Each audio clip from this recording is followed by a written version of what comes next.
ونبئهم عن ضيف إبراهيم إذ دخلوا عليه فقالوا سلاما قال إنا منكم وجلون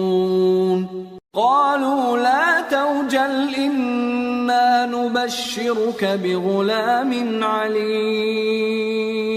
قال أبشرتموني على أن مسني الكبر فبم تبشرون قالوا بشرناك بالحق فلا تكن من القانطين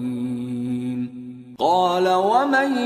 يقنط من رحمة ربه إلا الضالون